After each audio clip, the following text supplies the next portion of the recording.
ভুল রাস্তায় হেঁটে যদি আমরা সারাটা বছর চলে যাই, এরপরে পরীক্ষার আগের রাতে কিন্তু মাথায় হাত দিয়ে বসে থাকা লাগবে। ক্লাস 6-এর এনসিটিভি কর্তৃক প্রকাশিত 2025 সালের কোয়েশ্চেন প্যাটার্নটা কিন্তু এরকমই একটা রাস্তার মতো, যেই রাস্তাটা কিনা আজকে আমি তোমাদেরকে দেখাবো।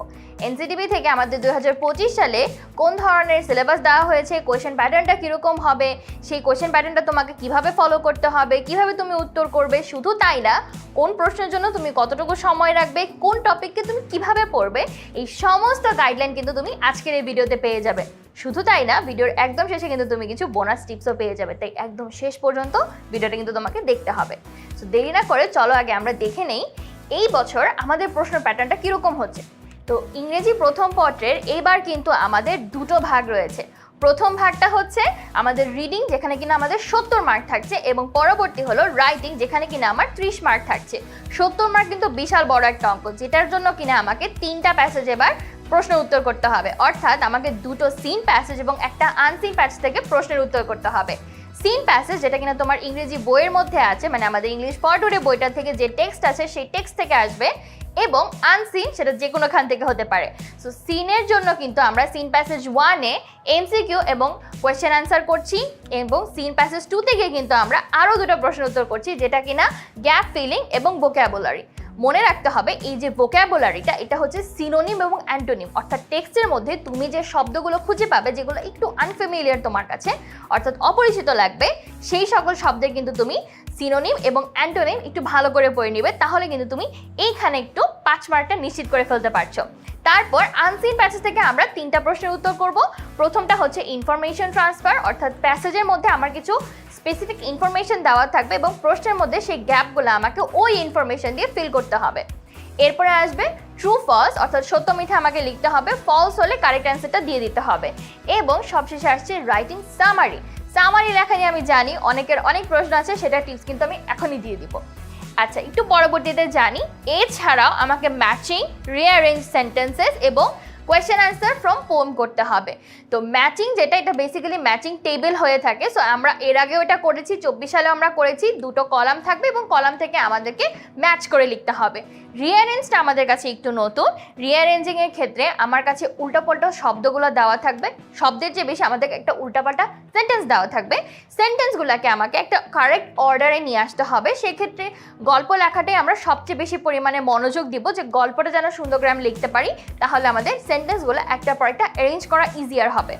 এবং সবশেষে যখন আমরা পোয়েম থেকে আনসার করব, আমাদের মেইন বইটার মধ্যে যে পোয়েমগুলো রয়েছে সেই সবকটা পোয়েমের মধ্যেই অবশ্যই গুরুত্বপূর্ণ সব কিছু আমাকে গুরুত্ব দিতে হবে। শুধু তাই না, এখানে কিন্তু আমাকে 8টা প্রশ্ন ইন টোটাল দেওয়া হবে, 8টা থেকে আমাকে 5টা প্রশ্নের উত্তর দিতে হবে। তার মানে তুমি যে কোনো 3টা প্রশ্ন বাদ দিতে পারো, অর্থাৎ তোমার কাছে অপশন থাকছে। কিন্তু যখন আমি রাইটিং পার্টে যাচ্ছি, রাইটিং পার্টে কিন্তু আমাকে খুব কম প্রশ্নেরই উত্তর করতে হচ্ছে, আমাকে কেবলমাত্র 3টা প্রশ্নের উত্তর করতে হচ্ছে। প্রথমটা হচ্ছে কমপ্লিটিং স্টোরিজ, দ্বিতীয়টা হচ্ছে প্যারাগ্রাফ এবং তৃতীয়টা হচ্ছে ডায়লগ। স্টোরি যেটা থাকবে, স্টোরির শুরুর কয়েকটা লাইন তোমাকে দিয়ে দেওয়া হবে এবং পরবর্তীতে তোমাকে স্টোরিটা কন্টিনিউ করতে হবে। এটা তুমি নিজের মতো করে লিখতে পারো এবং তুমি এটার জন্য সর্বোচ্চ 2 থেকে 2.5 পৃষ্ঠা লিখতে পারো, এর বেশি লেখার আসলে প্রয়োজন নাই।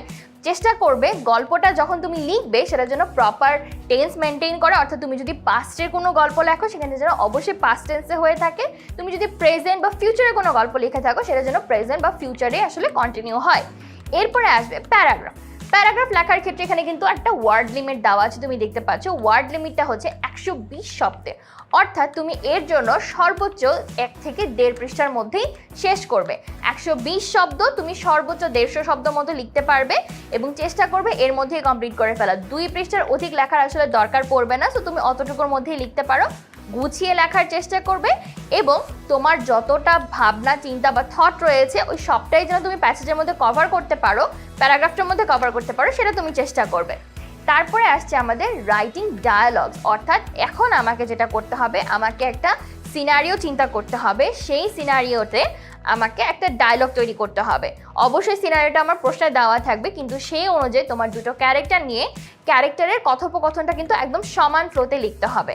এটার জন্য তুমি 2 থেকে 2.5 পৃষ্ঠার মতো লিখতে পারো, তবে এর বেশি লেখার প্রয়োজন নেই। আমাকে অনেকেই কিন্তু কিছু কমন কোয়েশ্চেন্স করে থাকো, যে কোয়েশ্চেনের মধ্যে প্রথমটা হচ্ছে সামারি আপু কীভাবে লিখবো। সামারি লেখার জন্য যেটা করতে হবে সেটা হলো তোমাকে পুরো প্যাসেজটাকে একদম খুব ভালো করে আগে পড়ে নিতে হবে, এবং অবশ্যই মনে রাখবে সামারি কিন্তু আসছে আমাদের আনসিন প্যাসেজ থেকে, যে প্যাসেজটা আমি কখনো দেখিনি। তাহলে প্যাসেজটা আমি যখন পড়বো একটু মনোযোগ দিয়ে পড়বো। যদি সব শব্দের অর্থ আমরা বুঝতে নাও পারি, আশেপাশে যে শব্দগুলো আছে সেগুলোকে একটু একত্র করে আমরা চেষ্টা করব বোঝার যে আমাকে প্যাসেজটাতে মেইনলি কি বলা হয়েছে। এবার প্যাসেজটা আমি বুঝে গেলাম না, বোঝার পর সেই প্যাসেজকে আমি 3 ভাগ করে 1 ভাগে যতটুকু পাবো অতটুকুর মধ্যে আমার সামারি শেষ করব। তার মানে তুমি পুরো প্যাসেজটার 1/3 পরিমাণ সামারি লিখবে।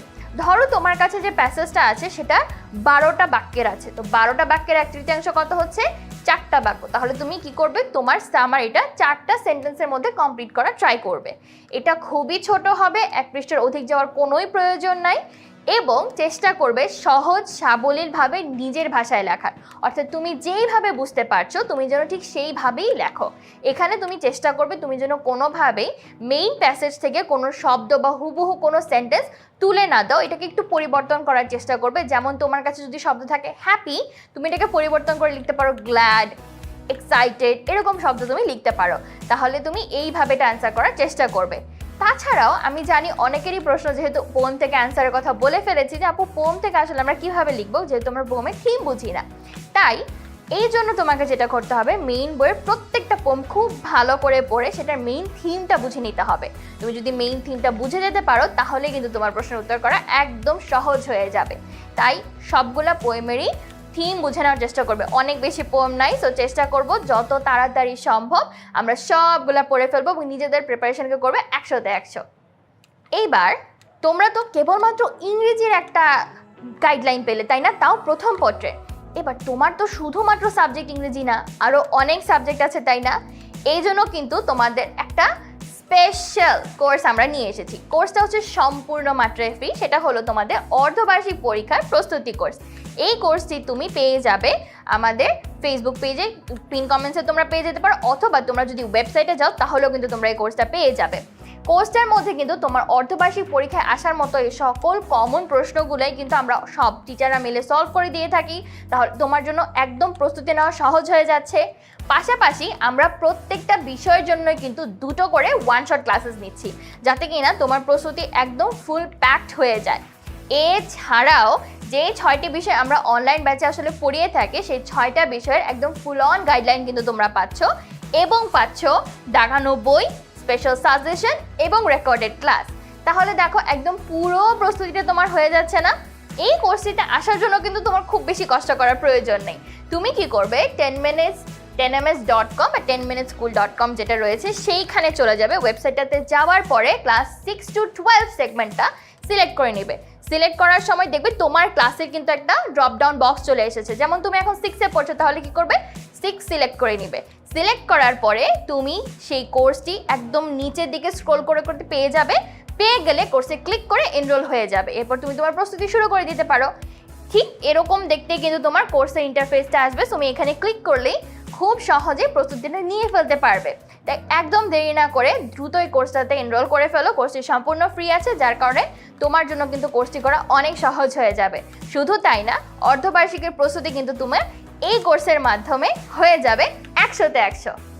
তাছাড়াও আমরা যখন আসলে কোর্স করছি, ক্লাসেস করছি, অনেক কোয়েশ্চেন্স থাকে না যে সাজেশন আমরা কোথায় পাচ্ছি বা টিচার্সদের গাইডলাইন কোথায় পাচ্ছি। এই জন্য কিন্তু বাংলাদেশের শ্রেষ্ঠ একদম বিশাল একটা ক্লাস 6-এর গ্রুপ কিন্তু আমরা ক্রিয়েট করে ফেলেছি। গ্রুপ হচ্ছে আমাদের ক্লাস 6 সুপার স্টুডেন্ট। ছবিটা যেটা তোমরা দেখতে পাচ্ছ, এখানে কিন্তু সবাই ক্লাস 6-এর স্টুডেন্ট, যেটা কিনা 2024 সালের ছিল।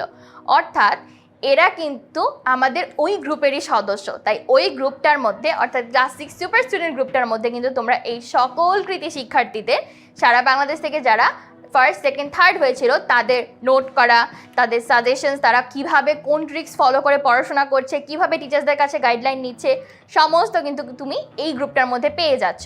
শুধু তাই না, তোমার যদি কোনো কনফিউশন থাকে সেই কনফিউশন দূর করার জন্য কিন্তু আমরা টিচাররা রয়েছি তোমাকে ফুল অন গাইডলাইন দেওয়ার জন্য। তাই চেষ্টা করছো এবং অবশ্যই গ্রুপটাতে জয়েন হতে পারো, নিজের চেষ্টা চালিয়ে যেতে পারো, অবশ্যই কোর্সটা নিয়ে নিতে পারো। তোমার প্রস্তুতিকে একদম 100-100 করার জন্য কিন্তু আমরা সবাই প্রস্তুত। দেখা হবে ক্লাস